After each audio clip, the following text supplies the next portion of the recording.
నేను అయ్యప్ప దీక్షలో ఉండడం వల్లనే ఈ ఉపకారం ఫలానా మనిషికి చేయగలిగా, ఈ దీక్షలో ఉండకపోతే నా మనస్సు ఎలా ఉండేది కాదు.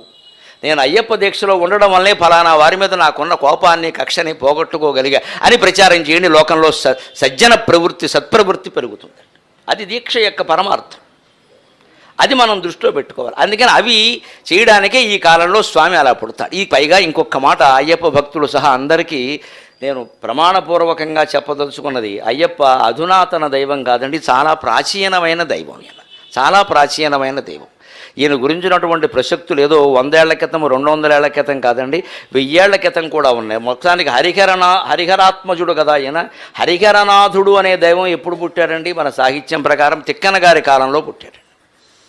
తిక్కన గారి కాలంలో తిక్కన గారికి స్వప్నంలో సాక్షాత్కరిస్తే హరిహరనాథ స్వామి ఆ రూపంతో విగ్రహాన్ని ఆయన తయారు చేయించి దేవాలయాన్ని కట్టించి అక్కడే భారతాన్ని రచించాడని ప్రతీతి నెల్లూరు ప్రాంతంలో.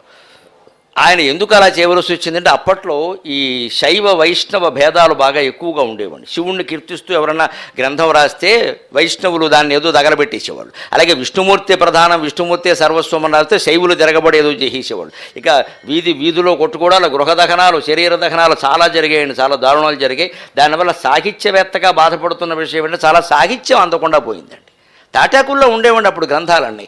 ఈ రాసినటువంటి వాళ్ళంతా ఏదో బ్రాహ్మలు పండితులు, వాళ్ళు శైవులో వైష్ణవులో ఏదో ఒకటి అవుతారు కదా. ఆ రాసిన తాటాకు పుస్తకం పెట్టుకుందుకు పెట్టెలా బేడలా ఏమున్నాయండి సూరులో పెట్టేవారు, కొంపంటించేసేవారు.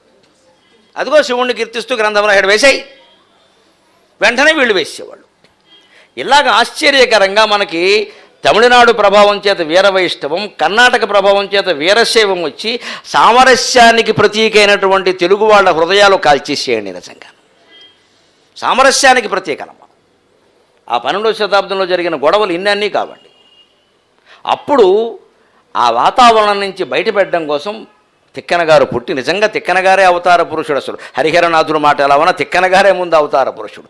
ఆయన హరిహరనాథుడు అనే దైవాన్ని రూపకల్పన చేసి నాకు స్వప్నంలో సాక్షాత్కరించాడని చెప్పి ఆయన మీద అద్భుతమైన మాట పద్యం రాస్తారండి. శ్రీజన గౌరినావరగు చెల్వకు చిత్తము పల్లవింప భద్రాయితమూర్తియై, శ్రీజన గౌరినావరగు చెల్వకు చిత్తము పల్లవింప భద్రాయితమూర్తియై, హరిహరంబగు రూపము దాల్చి హరిహరంబగు రూపము దాల్చి విష్ణు రూపాయ నమః శివాయ, విష్ణు రూపాయ నమః శివాయ, విష్ణు రూపాయ నమః శివాయ అని పల్కెడి భక్త జనంబు వైదిక ధ్యాయిత కిత్సమెచ్చు పరతత్వము గొల్చెదను ఇష్ట సిద్ధికిన్, పరతత్వము గొల్చెదను ఇష్ట సిద్ధికిన్. మీరు హరి అన్నా, హరుడు అన్నా, హరిహర పుత్రుడు అన్నా, హరిహర నాథుడు అన్నా అది పరతత్వం. ఆ విషయం గ్రహించండి దయచేసి. విగ్రహాలను పట్టుకు వేలాడతారు ఎందుకు ఊరికే? విగ్రహాల్లో ఎప్పుడు భేదాలు ఉంటాయండి, మనుషుల్లో భేదాలు ఉన్నట్టే. ఒక ఇంట్లో అన్నదమ్ములు కవల పిల్లలు ఉంటారమ్మా, అన్నా చెల్లెలు కావచ్చు, అక్క చెల్లెళ్ళు కావచ్చు. మీరు జాగ్రత్తగా పరిశీలిస్తే తేడా లేదండి, ఇద్దరికి ఒక్కలాగే ఉన్నారని మనకు కనిపి, కానీ ఎక్కడో తేడా ఉంటుంది. అయితే ఎలా గుర్తుపడుతున్నామండి? ఎంత అక్క చెల్లెళ్ళు ఒక్క పోత పోసినట్టుగా ఉన్నా సరే ఎక్కడో తేడా ఉంటుంది. ఈ పిల్లకున్న పుట్టుమచ్చ ఆ పిల్లకు ఉండదు. ఆ మాత్రం తేడా లేకపోతే భగవంతుడు ఇద్దరు జీవులను పుట్టించడం, ఒకళ్ళనే పుట్టిస్తాడు. అంచేత కవల పిల్లల్లో కూడా మానవ శరీరాల్లో అంత తేడా కనపడుతుంటే దేవతా రూపాల్లో తేడా ఉండదా? ఓ రూపంలో 4 చేతులు ఉంటాయి, ఇంకో రూపంలో 4 ముఖాలు ఉంటాయి, ఇంకో రూపంలో 3 కళ్ళు ఉంటాయి, ఇంకో రూపంలో 6 ముఖాలు ఉంటాయి. ఇగో ఈ రూపంలో మనందరికీ దివ్య సాక్షిగా కేవలం బ్రహ్మచారిగా పువ్వుల బుట్ట ఎలా కూర్చుంటుందో స్వామి ఎలా ఉంటారండి. పువ్వుల బుట్టేనండి స్వామి అంటే. పువ్వుల బుట్ట. మా అద్భుతమైన కవి ఉన్నాడు రసరాజు అని తణుకులో ఉంటారు. ఆయన అయ్యప్ప శతకం రాశాడు. శరణమయ్యప్ప స్వామియే శరణు శరణు అని 100 పద్యాలు రాశాడు. తణుకుకి వెళ్ళి ఆయన దర్శించి ఆ పుస్తకాలు తెప్పించుకుంటే నిత్యం చదువుకుంటే పద్యాలు నోటుకొచ్చి అయ్యప్ప కరుణ అద్భుతంగా కలుగుతుంది. అంత కవిత్వం చెబుతాడు. రసరాజు అంటే నిజంగా రసమే, రసానికి రాజు అంతే. శరణమయ్యప్ప స్వామియే శరణు శరణు ఈ మొకుటంతో 100 పద్యాలు రాశాడండి మహానుభావుడు. శరణమయ్యప్ప స్వామియే శరణు శరణు అందులో అంటాడు ఆయన, ఎలా కూర్చుంటాడు స్వామి అంటే ముద్దులూరగ పువ్వుల బుట్టరీతి, ముద్దులూరగ పువ్వుల బుట్టరీతి, మురిపెమారగ వెన్నెల వెన్నెల తరగ భాతి, ముద్దులూరగ పువ్వుల బుట్టరీతి, మురిపెమారగ వెన్నెల తరగ భాతి, దివ్యలకు మధ్య కూర్చున్న దివ్య తేజ, దివ్యలకు మధ్య కూర్చున్న దివ్య తేజ, శరణమయ్యప్ప స్వామియే శరణు శరణు.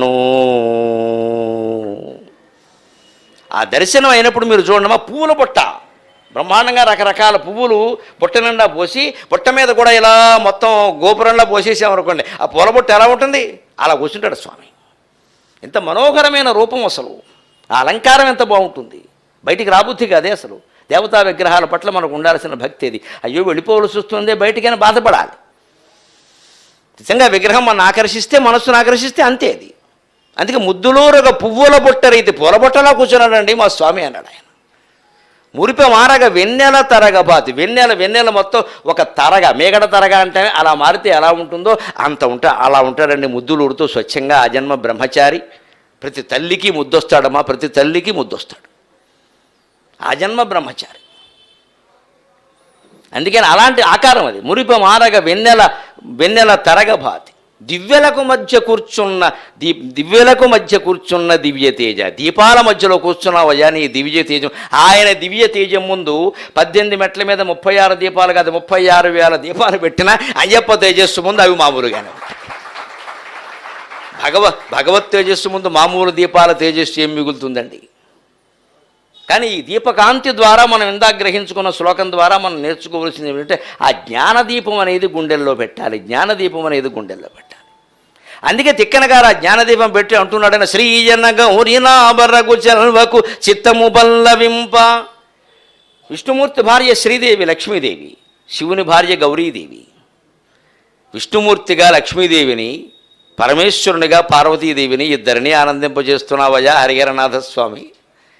భద్రాయుతమూర్తి అయి హరిహరంబగు రూపముదాల్చి విష్ణు రూపాయ నమశివాయ అని కొలిచెడు భక్తజనంబు. విష్ణు రూపాయ నమశివాయ. మనకి శివకేశవ భేదం బాగా ప్రబలినప్పుడు, అంతకుముందు కూడా ప్రబలుతుందనే ఉద్దేశంతో దేవీ భాగవతం సహా సమస్త పురాణాల్లోనూ చెప్పారు. మద్వేషీ శంకర ప్రియక మత్ప్రియో శంకరద్వేషి ఓతౌ నరకం యాతౌ అంటాడు విష్ణుమూర్తి స్వయంగా. నన్ను ద్వేషించి శంకరుణ్ణి ప్రేమించి నన్ను ద్వేషించిన వాణ్ణి మేము ఇద్దరం కట్టకట్టి సాయం బట్టి నరకానికి పంపేస్తామన్నాడు. ఇద్దరు కట్టకట్టి, ఒకడు దారు మనకి, ఇద్దరు కట్టకడతారు. అంత కోపం వస్తుంది దేవుడికి. ఆ భేదం చూపించామంటే అంత కోపం వస్తుంది. అందుకే ఎప్పుడు దేవతల మధ్యలో భేదాల గురించి మనం మాట్లాడకూడదు. రాముడు కృష్ణుడు గొప్పవాడా, వెంకటేశ్వర స్వామి గొప్పవాడా, అయ్యప్ప గొప్పవాడా, ఎవరి కరుణ గొప్ప, ఈ మాటలు రాకూడదు. ఈ మాటలు వస్తున్నాయంటే మనకు దైవతత్వంలో ఓనమాలు కూడా తెలియవు అనమాట. అంటే ఆ విగ్రహానికి రూపానికి ప్రాధాన్యం ఇస్తున్నాం మనం, పరతత్వాన్ని గురించి ఆలోచించట్లా. ఆ రూపం దేవుడు ధరించిన రూపం. మన రూపాల్లాగా ఆ రూపాలు కరిగిపోతాయండి, అవి శాశ్వతంగా ఉండేవి కాదండి. యదృశ్యం తన్ నశ్యం శంకరాచార్య చెప్పిన మాట. కనిపించేదంతా వెళ్ళిపోవలసిందే, అందులో అనుమానమే లేదు. ఇక్కడ వైకుంఠాదిషు నిత్యత్వ భ్రమేతి మూఢయేవా అన్నాడు స్పష్టంగా వివేక చూడాముళ్ళు ఆయన. వైకుంఠమో కైలాసమో ఏదో లోకమో శాశ్వతంగా ఉంటుందనుకోవడం అజ్ఞానం అన్నాడు ఆయన. వైకుంఠాదిషు నిత్యత్వమతిర్భ్రమయేవ మూఢబుద్ధి అని మనం స్పష్టంగా ఖండించారు. వ్యాసుడు సహా అందరూ వేదమే ఖండించింది.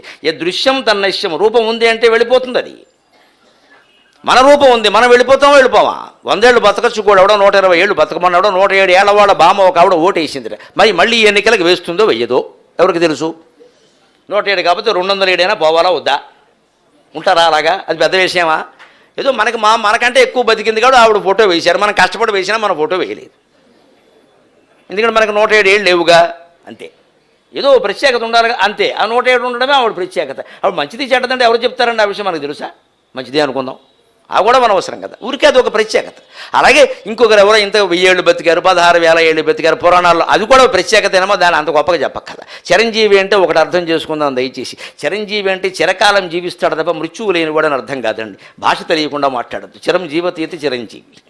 అశ్వత్థామ అందరూ చిరంజీవులు అని చెబుతూ ఉంటారు. ఇంకో కొంతమంది అశ్వత్థామ, బలి, వ్యాసుడు చిరంజీవులు అంటే అర్థం చిరకాలం, 1000 ఏళ్ళు జీవిస్తారు. అంతేగాని మృత్యువు లేనివాడు అని అర్థం. మృత్యువు లేనివాడు మృత్యుంజయుడు, పరమేశ్వరుడు ఒక్కడే. మృత్యుంజయుడు అనే పేరు ఆయన ఒక్కడే. ప్రళయకాలం వేళ కూడా మహేశ్వర మహాతాండవ సాక్షిణి, మహేశ్వర మహాకల్ప మహాతాండవ సాక్షిణి. ఆ మహేశ్వరుడై మహాకల్ప సమయంలో మహాతాండవం చేసేటువంటి పరమేశ్వరుడు ఒక్కడే శరీరంతో ఉంటాడు. ఎందుకంటే తాండవం చేయాలి కాబట్టి, అంతే. ఆ తాండవం చేయాలి. ఇదంతా నా తాండవం చేస్తుంటే నా శరీరం నుంచి రాలిన విభూతి రేణువులయ్యా, ఒక్కొక్క రేణువు ఒక్కొక్క లోకం. అంతకంటే ఈ లోకాన్ని గురించి మీరేమి ఎక్కువ ఆశించకండి అన్నాడు. ఈ లోకం విభూతి రేణువులో ఒక్క లోకం, ఒక రేణువు అండి. దాని గురించి అంత ఆలోచించక్కల్లా. విభూతి పెట్టుకుంటుంటే మీరు విభూతి పెట్టుకునే వాళ్ళని గమనించండి. తడి చేసి పెట్టుకుంటారు. ఎలా పెట్టుకున్నా కొన్ని రేణువులు రాలిపోతూ ఉంటాయి. కింద పడింది ఎవరు తీసి మళ్ళీ పెట్టుకోరు. అక్కడే ఉంటుంది శ్లోకం స్పష్టంగా. ఆ రేణువులు ఎందుకు రాలిపోతున్నాయో, జీవితం ఎలా ఉండాలో ఉంటుంది అక్కడ. త్రయంబకం యజామహే సుగంధిం పుష్టివర్ధనం ఉర్వారుకమివ బంధనాన్ మృత్యోర్ముక్షీయమామృతాత్. త్రయంబకం, శివుణ్ణి స్మరిస్తున్నారండి. 3 కళ్ళు కలిగిన వాడిని. 3 కళ్ళు, 3 విభూతి రేఖలు, 3 కళ్ళకి ప్రత్యేక. 3వ కన్ను దేనికి ప్రత్యేకండి? జ్ఞానానికి ప్రత్యేక. 3వ కన్ను జ్ఞాననేత్రం. 2 కళ్ళు మనకి ఉన్నాయి, శివుడికి ఉన్నాయి. ప్రత్యేకత ఏముంది? ఇంకా మనమే గొప్ప. మనకి ఇంకా 2 కళ్ళు, కళ్ళజోడు కూడా ఉంది మనకి. శివుడికి కళ్ళజోడు లేదు. ఎంత గొప్ప శివాలయంలో కూడా శివుడికి కళ్ళజోడు పెట్టలేదు ఇంకా. ఆ లెక్కలో చూస్తే శివుడు మనకంటే తక్కువే. మనకు 4 కళ్ళు ఉన్నాయి, 3 కళ్ళు ఏమిటి? పైగా ఏటేటా ఇది మారుతూ ఉంటుంది కూడా సైటు. మళ్ళీ చూసుకోవాలి, కొత్త కళ్ళజోడు కొనుక్కోవాలి. ఎవడు కర్మ వాడిది. అంటే కళ్ళు లెక్క కోసం అది. 3వ కన్ను అంటే రుద్రాక్ష, 3వ కన్ను జ్ఞాననేత్రం. రుద్రాక్ష కాయ కాదు. ఈ 3వ కన్ను, ఈ భూమధ్యంలో ఉండే జ్ఞాన అందరికీ ఉంది, మనకే ఉంది, అందరికీ ఉంది. లేదనుకోకండి. జంతువులకు కూడా ఉంది, అనుమానమే లేదు. శివుడికి తెరుచుకుంది, మనకు తెలియలేదు, మూసుకుంది అని అర్థం అక్కడ. మనకి మూసుకోబట్టి మనం ఏం చేస్తున్నాం? ఈ 2 కళ్ళతోనూ చూస్తున్నాం. మనం జ్ఞాననేత్రంతో చూసే శక్తి లేదు మనకి. ఈ 2 కళ్ళతోనూ చూస్తున్నాం. ఈ 2 కళ్ళు ఎలా ఉన్నాయి గమనించండి, అడ్డంగా ఉన్నాయి. నీ 3వ కన్ను నిలువుగా ఉంటుంది. శివుడు 3వ కన్ను ఎప్పుడు మీరు చిత్రలేఖకుడు బొమ్మ వేసినా గమనించండి. శివుడికి 3వ కన్ను వేసేవాడు నిలువుగా వేస్తాడు, అడ్డంగా వేయడు. వేయకూడదు, నిలువుగానే ఉంటుంది. అది సరిగ్గా రుద్రాక్షకాయ ఎలా గగ్గులుగా ఉంటుందో అలా ఉంటుంది, అంతే. దాని ఆకారం కోసం రుద్రాక్షకాయ అన్నారు తప్ప నువ్వు రుద్రాక్షలు మెలిపెట్టి 16 దండలు వేసుకుంటే జ్ఞానం వస్తుంది ఎక్కడ చెప్పాలా? అమ్మిన వాడు బాగుపడతాడు, అనుమానం వెళ్ళ. దీనివల్ల జ్ఞానం రాదు, లాభం వస్తుందనే జ్ఞానం మాత్రం వస్తుంది వాడికి, మనకి కూడా. లేకపోతే రుద్రాక్షల వ్యాపారం జరిగిపోతుంది విపరీతంగా. ఏకముఖి అంటారు. అసలు రహస్యం చెబుతాను. నేను రుద్రాక్ష వనం ఉన్న చోటుకి వెళ్ళా మా దంపతులం 2 ఏళ్ల క్రితం ఓసారి. ఏదో తిరుగుతూ ఉంటే ఏకముఖిటి కదా, ఏమన్నా ఉన్నాయా అన్నాను ఊరికే అడుగుదామని. నన్ను ఎవరో దగ్గర బంధువు ఒక ఆయన, పెద్ద ఆయన అడిగాడు. ఏమయ్యా నువ్వు పెడుతున్నావు కదా, ఆయనకి 80 ఏళ్ళు. నన్ను అడిగాడు, నువ్వు కాస్త పలుకుబడి ఉన్నవాడు, నువ్వు పెడితే దొరుకుతాయి అంటే, ఫోన్లేండి మీకోసం నేను పట్టుకొస్తానని చెప్పాను. అక్కడికి వెళ్ళి ఏకముఖి ఉన్నాయా? అన్నీ ఏకముఖులే అన్నాడు. నీ ఇల్లు బంగారంగా, మీ ఇష్టం, అన్నీ ఏకముఖులే అన్నాడు. అదేమిటన్నా? మొదట్లోనే ఇంజక్షన్ చేస్తున్నాం అన్నాడు. నమశివాయ. ఇప్పుడు ఏకముఖులు బాగా కొనుక్కొని మెళ్ళ వేసుకోండి. మొక్క దశలో ఉన్నప్పుడే శుభ్రంగా ఇంజక్షన్ చేసేస్తున్నామండి, అన్ని ఏకముఖిలో వస్తాయి, ఇంకోటి రాదు. ఎందుకంటే ఏకముఖ 50,000 అమ్మేస్తున్నారు శుభ్రంగా. అది వేసుకుంటే ఏదో వచ్చేస్తుంది. ఏకముఖి అంటే అర్థం ఏమిటో ఆలోచించండి దయచేసి. 2 ద్విముఖం, దానికంటే తక్కువ. త్రిముఖం ఇంకా తక్కువ. చతుర్ముఖి, ముఖాలు పెరిగిన కొద్దీ ఎక్కువ. ఎందుకని? ఈ సృష్టి మొత్తాన్ని ఏకముఖంగా చూడడం జ్ఞానం. ఇక 2 ముఖాలు 3 ముఖాలు ఎన్ని ముఖాలు చూస్తే అంత అజ్ఞానం. ఇదే అదానం. కాయి ఏకముఖమా ద్విముఖమా అనేది పెద్ద సమస్య కాదు. నీ బుద్ధి ఏకముఖమా ద్విముఖమా, అది ముఖ్యం. నువ్వు ఇంట్లోనే ఒకళ్ళని గౌరవించి ఒకళ్ళని అవమానిస్తే అది ద్విముఖం కింద లెక్క, అజ్ఞానంలో పడ్డావు. ఎవరిని ఎలా చూడాలో అలా చూస్తే అది ఏకముఖం కింద లెక్క. అందరిని ఎత్తిమెక్కించుకోమని కాదు, పరిస్థితిని బట్టి అలా ఉండాలో అలా ఉండాలి. మనస్సులో ఎవరి పట్ల ద్వేషభావం ఉండాల్సిన అవసరం లేదు. అది ఏకముఖం. ఏకముఖ జ్ఞానం అలవరుచుకోమని అర్థం తప్ప ఏకముఖి కాయ, 2 ముఖాల కాయలు, 3 ముఖాల కాయలు, ఇవన్నీ కాయలు మెళ్ళ వేసుకుంటే బరువు తప్పితే ఏం లేదు ఇక్కడ. దానికి అంత ప్రాధాన్యం ఒక్కలేదు. మనం ఆ సాంకేతికమైన వస్తువులకు ప్రాధాన్యం ఇస్తామండి ఎప్పుడు కూడా. పూజల్లో జరుగుతున్న ఇబ్బంది ఆ వస్తువుకు ప్రాధాన్యం ఇచ్చేస్తాం. మా ఇంట్లో అది ఉంది, ఇది ఉంది, మొత్తం అక్కడి నుంచి తెచ్చాం, ఇక్కడి నుంచి తెచ్చాం. అక్కడి తెచ్చాడు, వీడి మనస్సు మాత్రం ఎక్కడుందో తెలియదు. కాకినాడ సూపర్ బజార్లో ఉంది. ఈ మనస్సు ఇక్కడ లేదు. మనస్సు లేనప్పుడు నువ్వు ఎన్ని ఇక్కడ పెట్టినా ఒకటే. అక్కడ ఆయనకు కావాల్సింది మనస్సు. అందుకే ఆ రోజుల్లోనే ఈ రూపభేదం ఎక్కువైపోతుంటే దానివల్ల దెబ్బలట్లు కాదని యుద్ధాలు జరిగాయండి. దాంట్లో యుద్ధాలు జరిగాయి. ఆ యుద్ధాల్లో సాహిత్యం నాశనం అయిపోయింది, సామ్రాజ్యాలు దెబ్బతున్నాయి. దానికి తట్టుకోలేక తిక్కన గారు విష్ణు రూపాయ నమశివాయ అని కొలించండి భక్తజనంబు వైదిక ధ్యాయితకు. కొందరు విష్ణు రూపాయ అంటారు, కొందరు నమశివాయ అంటారు. ఏదన్నా ఒకటేనయ్యా, ఇది వైదిక ధ్యాయిత అన్నాడు. గమనించాలి. నిజానికి వేదం ప్రతిపాదించినటువంటి ధ్యానం, ధ్యాయిత అంటే ధ్యానం. వైదిక ధ్యాయత అంటే వేదప్రోక్తమైన ధ్యాన విధానం. అదేమిటంటే ఇదే రూపభేదాన్ని పాటించకుండా పరతత్వాన్ని ధ్యానించడం, అంతేగాని రూపభేదాన్ని ధ్యానించడం కాదు. మనం ఇంట్లో కూర్చొని ధ్యానం చేసేవాళ్ళం కూడా ముందు రూపం మీద దృష్టి పెడతాం, సహజంగా పెట్టాలి. ఏదో రూపం మీద దృష్టి లేకపోతే మనసు ఏకాగ్రత కుదరద్దా? ఇప్పుడు నేను మాట్లాడుతున్నానండి, ఈ మైకు మీదకి నా మూతి పెడుతూ ఉండాలి, అంతేగాని మైకులు ఇలా ఉండగా నేను అస్తమానం ఇలాగే పెట్టి మాట్లాడితే వీళ్ళకి వినపడుతుంది, వీళ్ళకి వినపడదు. అందుకని నేను ఇటు తిరిగినా అటు తిరిగినా ఎవరిని చూసినా మళ్ళీ మూతి ఎక్కడికి రావాలి, ఇక్కడికి రావాలి. మూతి ఏకముఖంగా, ఇక్కడ కూడా ద్విముఖం ఉంది, రెండు పెట్టారు. ఈ రెండు నేను చూసుకుంటూ ఉండాలా వద్దా మీరే ఆలోచించండి. ఇటు తిరిగినా ఈ రెండు చూసుకోవాలి ప్రధానంగా. అందుకని ఈ మాటలు మాట్లాడడానికి ముఖాన్ని ఇలా ఏకముఖం చేయాల్సి వస్తే భక్తి మనస్సు లగ్నం కావాలంటే మనకి ఎలా అవుతుంది? ముందు గుళ్ళోకి వెళ్ళాలి, దండం పెట్టుకోవాలి, ఆ రూపాన్ని మనస్సులో ధ్యానం చేసుకుని బయటకు వచ్చి ఆ మెట్ల మీద కూర్చుని గుళ్ళో మనం ఏ రూపం చూసామో ఆ రూపాన్ని మనస్సులో కాసేపు ఒక 5 నిమిషాలు ధ్యానం చేయాలి. ఆ రూపాన్ని, ఆ శివరూపం, అయ్యప్ప రూపం, అమ్మవారి రూపం ఏదైనా పర్వాలేదు, మన రూపం కాకుండా ఇంకేదైనా పర్వాలేదు. మన రూపం అయితే మళ్ళీ అహంకారం ఖాయం, అయ్యో జుట్టు నెరిసిపోయింది అనుకోవడం కూడా ఖాయం. మళ్ళీ ఈ దరిద్రం అక్కడ కూడా ఎందుకు? అందుకని దేవుడి రూపాన్ని అందుకే మెట్ల మీద కూర్చొని కాసేపు ధ్యానం చేయి. గుళ్ళో ఎందుకు అంటే అక్కడ మరి ఎక్కువ మంది ఉంటారు, ఎక్కువసేపు చూడండి ఎవరు. అక్కడ నువ్వు నిలబడితే అలాగా చాలామంది ఉన్నారు. బయటకు వచ్చేసి కూర్చుని కాస్త కొబ్బరికాయ చెప్పి అక్కడే పగల కొట్టేసి తినేయాలనే కక్కుర్తి లక్షణం మానేసి అక్కడే పగలగొట్టి అక్కడే తినేసి అక్కడే పనిచేసి అక్కడే ఆ పెంకులు అక్కడే బారేసి అంతా చేసేయాలి మొత్తం మీద. అక్కడ కూర్చొని 5 నిమిషాలు ధ్యానం చేయాలి, ఆ మూర్తిని ధ్యానం చేయాలి.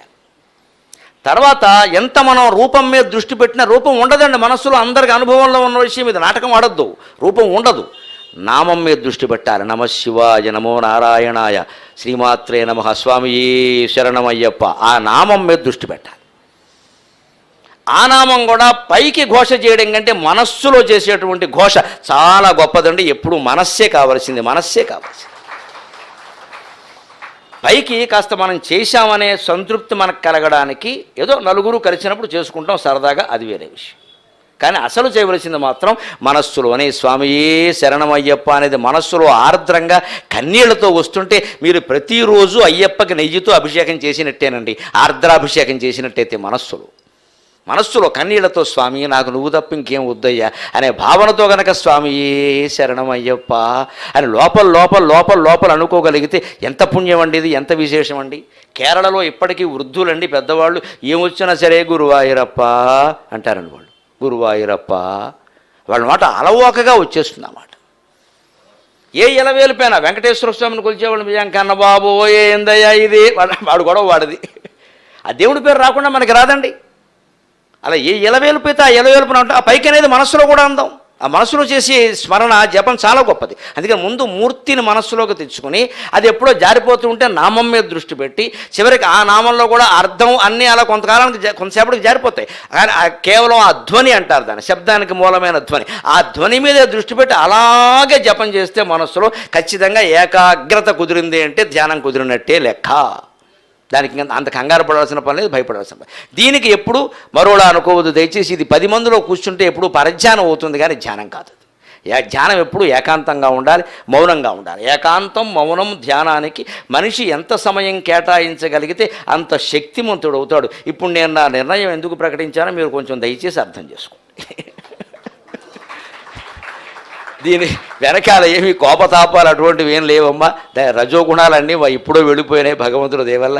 ఏమవుతుంది అంటే నేను ఎదుర్కొంటున్న ఓ ఇబ్బంది నాకు ఆత్మీయులుగా భావించి కృష్ణారావు గారి దగ్గర కాబట్టి నేను చెబుతున్నా. ఆయన నాకు చాలా అత్యంత ఆత్మీయుడైన. అలాగే ఇక్కడికో ఆ దంపతులు వచ్చి కూర్చున్న దూర్వాసులు వారు మాకు తల్లిదండ్రుల కంటే ఎక్కువ. వాళ్ళిద్దరూ మాకు తల్లిదండ్రుల కంటే ఎక్కువ. రాగానే ముందు వాళ్ళ ఇంటికి వెళదామా అని అడిగాం మేము. అందుకే వాళ్ళందరూ ఉన్నారు, నేను బిడ్డలాంటి వాడిని కాబట్టి నేను చెబుతున్నా.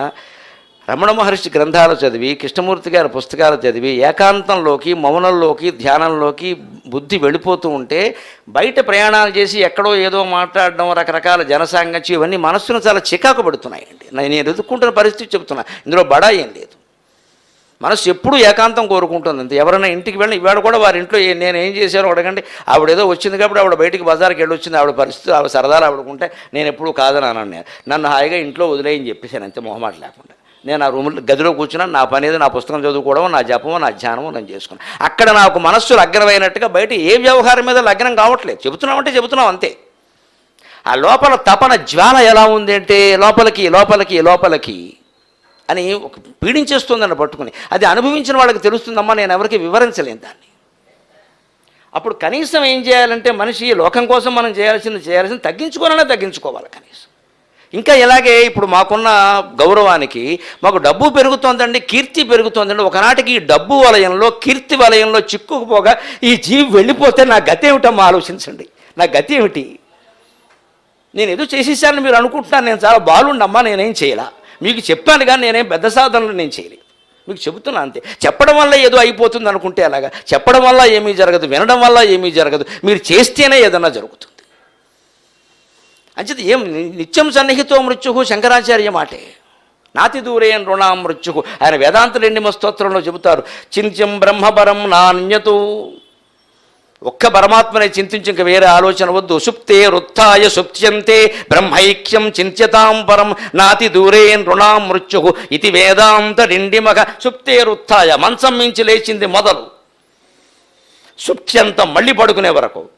సుప్తే రుత్థాయ సుప్త్యంతే బ్రహ్మైక్యం చింత్యతాం పరం. అంతా ఒకటే ఏకమేవ అద్వితీయం బ్రహ్మ.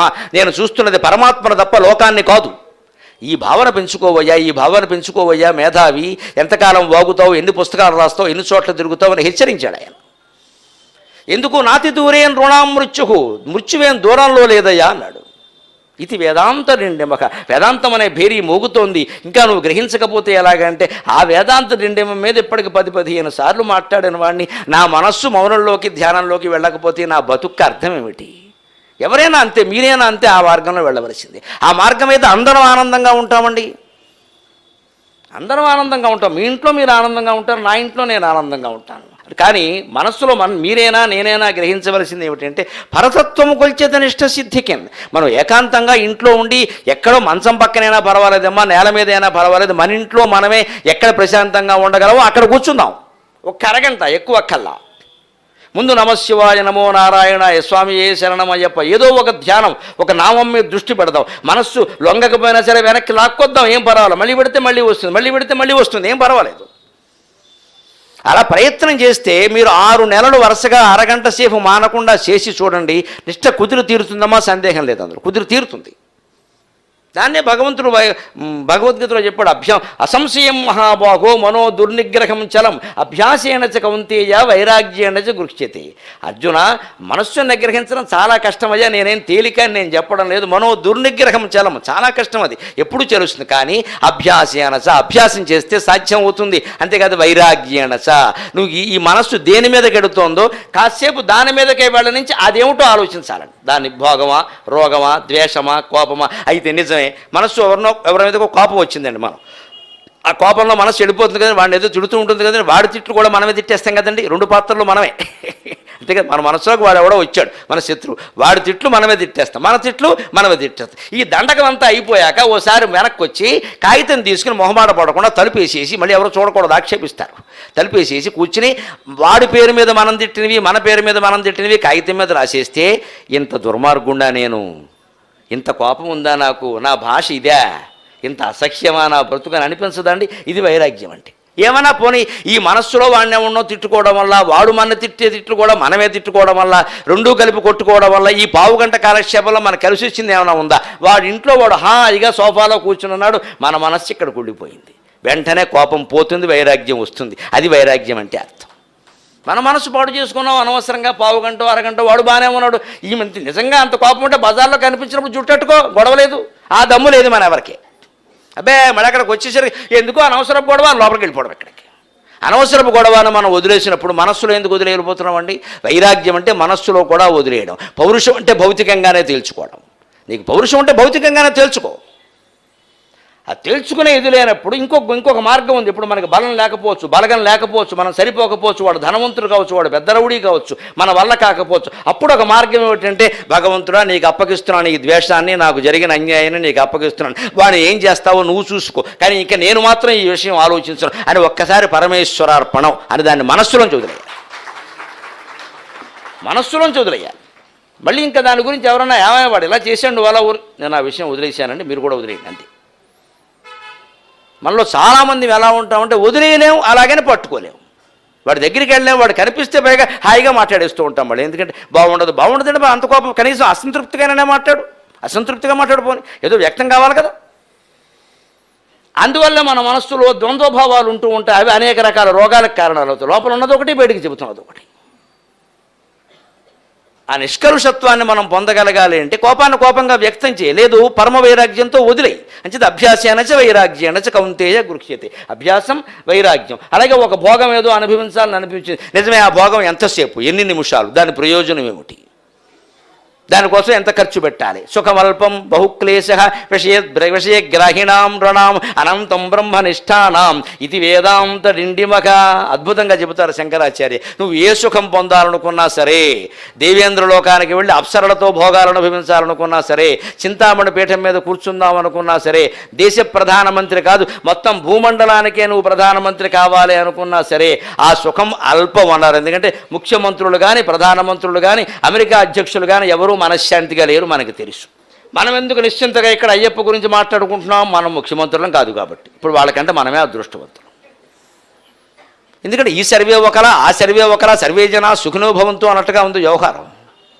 నిద్రపట్ట మనకే పట్టట్లా, వాళ్ళకి ఎలా పడుతుంది? అంటే పదవిలో ఉన్న వాళ్ళు ఎవరు సుఖంగా లేరని. పోనీ ఇంకోటి ఆలోచించండి, పదవిలో ఉండగా కూడా సుఖంగా లేరు వాళ్ళు. ఎప్పుడూ శత్రువులు ఏం చేస్తారో అన్న భయమే. 4 పార్టీలు కూడుతున్నాయంటే అమ్మో నా మీదకే వీళ్ళందరూ తయారవుతున్నారు, వీళ్ళు ఏం చేస్తారో అని భయమే. అసలు 4 పార్టీలు కూడుతున్నాయంటే ఈ పెద్ద మనిషికి అంతమంది భయపడ్డారంటే ఈ పెద్ద మనిషి ఎంత గొప్పవాడు. 16 పార్టీలు కలుస్తున్నాయంటే ఒక ఆయనకి వ్యతిరేకంగా ఒక ఆయన చాలా గొప్పవాడు అయి ఉంటాడు కదా, లేదా 16 మంది కలవరు కదా. అది కూడా ఆలోచించాలి కదా. శంకరాచార్య స్వామి కాశీలో ద్వైతమా అద్వైతమా అని వాదాన్ని కూర్చున్నట్టు పండితులతో ఆయన అలాగే సవాల్ చేశారు. అద్వైతమే సిద్ధాంతం కాదనేవాళ్ళు రండి అన్నాడు ఆయన. నమ్మకం ఉంటే అలాగే అంటారు, అది అహంకారం కాదు, నమ్మకం అంతే. రండి, ఎందుకు వచ్చిన గొడవ తెలుసుకుందాం అన్నట్టు, వేదం ఏం చెప్పిందో తెలిచేద్దాం అన్నాడు. ఆయన ఓడించడానికి 30 మంది పండితులు వచ్చారండి కాశీలో, 30 మంది.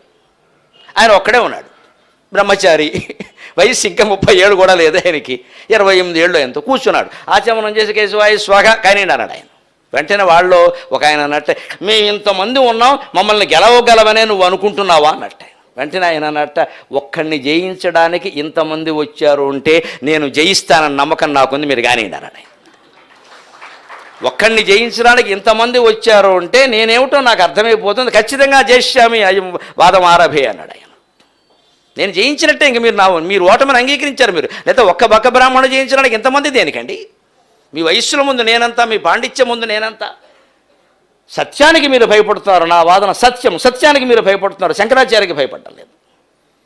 మంచిది, ఇది తాత్వికమే కాదు, రాజకీయాలనేంత ఎక్కడైనా ఒక మనిషికి వ్యతిరేకంగా 16 పార్టీలు కలుస్తున్నాయి అంటే ఆ ఒక మనిషి ఎంత గొప్పవాడో అర్థమైపోతుంది.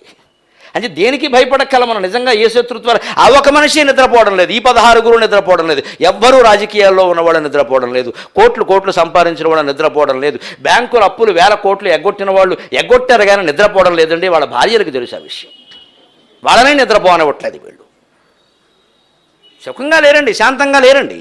సంపాదించిన వాళ్ళు శాంతంగా లేరు, పదవుల్లో ఉన్నవాళ్ళు శాంతంగా లేరు. ఈ భోగాలు ఏవి మనం పొంది అనుభవిస్తున్నాం అనుకుంటున్నాం, వాటి గురించి ఒక 5 నిమిషాలు ఆలోచిస్తే ఈ భోగం మిథ్యా, 5 నిమిషాలు మించి ఉండదు. ఆ కోట్లు ఏమైనా అక్రమంగా ఎవడనెత్తో కొట్టి సంపాదించినా అవి ఎక్కడో దాచడం కూడా కష్టం, మంచం కింద కూడా పెట్టాలి, ఎవరెప్పుడు వస్తారో తెలియదు. ఈడీ దాడులు, ఐడీ దాడులు చాలా జరుగుతున్నాయి ఈ మధ్య. అక్కడి నుంచి వాళ్ళకి జవాబు చెప్పుకోవాలి, పత్రికల్లో వేసేస్తారు, పెద్ద తలకాయ పెద్ద బొమ్మ వేసేసి. మనం పెద్ద కార్యక్రమం చేసినా వెయ్యరు, అవినీతి పని చేస్తే వేసేస్తారు ముందే. ఇప్పుడు మొత్తం జిల్లా అనుబంధాల్లో కూడా వేసేస్తారు. అక్కడి నుంచి అందరికీ జవాబు చెప్పుకోవాలి, ఈసడించుకుంటారు అని ఇంత బాధ మనస్సులో కలుగుతుంటే నీ 500 కోట్లు నీకు ఆనందం కలిగిస్తుందా మిత్రమా? ఆలోచించు, ఆనందం కలిగిస్తుందా? అంతకంటే ఆటో డ్రైవర్ ఉంటాడు శుభ్రంగా, సాయంత్రానికి 500కి సంపాదిస్తాడు, అందులో 300 అద్దెకిచ్చేస్తాడు, వాడికి ఏమి ఉండదు. అందులో 100 పట్టుకెళ్ళి శుభ్రంగా వాడికి రకరకాల సౌఖ్యాలు ఉంటాయి, చెప్తే బాగుండదు, వాడి అలవాటుకి వాడు ఉపయోగించుకుంటాడు, వాడి భ్రమ వాడిది. ఇంకో 100 పట్టుకెళ్ళి పెళ్ళాని చేతిలో పెడతాడు, పులుసుకో 2 చంపేస్తాను లేతే అంటాడు. వాడి భార్య మహాపతివ్రత, చెప్పినట్టు వింటుంది, మనకంటే అదృష్టవంతుడు. చచ్చినట్టు పులుసుకోర వండుదు లేత చంపేస్తాడని తెలుసు. ఆ పులుసుకూర మొత్తం చట్టి వీడియో నాకేస్తాడు, దానికి ఏం ఉంచాడు, శుభ్రంగా తినేస్తాడు, హాయిగా నొలక మంచం వేసుకుంటాడు, పడుకుంటాడు, రావో ఈ సందమావా అని పాడతాడు. ఇప్పుడు 500 సంపాదించిన ఆటో డ్రైవర్ సుఖంగా ఉన్నాడా, 500 కోట్లు అక్రమంగా సంపాదించిన వాళ్ళు సుఖంగా ఉన్నారా? మీరే ఆలోచించండి, జీవితం అర్థమైపోతుంది. ద్వారా మనం ముందు నేర్చుకోవలసింది ఈ సంతృప్తి. మన అవసరాలు, ఆత్మకు అవసరాలు ఉండవా? శరీరానికి మనస్సుకి బుద్ధికేనా ఆత్మకు అవసరం ఉండదా? ఆ ఆత్మకు అవసరమే ధ్యానం అండి. ధ్యానం తప్ప మరో అవసరం లేదు ఆత్మకి. అది మనం చెయ్యాలి. అంటే మనమే తగ్గించుకోవాలి ఖచ్చితంగా. అలా అప్పుడు క్రమంగా మీరు ఏ దీక్ష తీసుకున్నా హాయిగా ఉంటుంది అలాగా.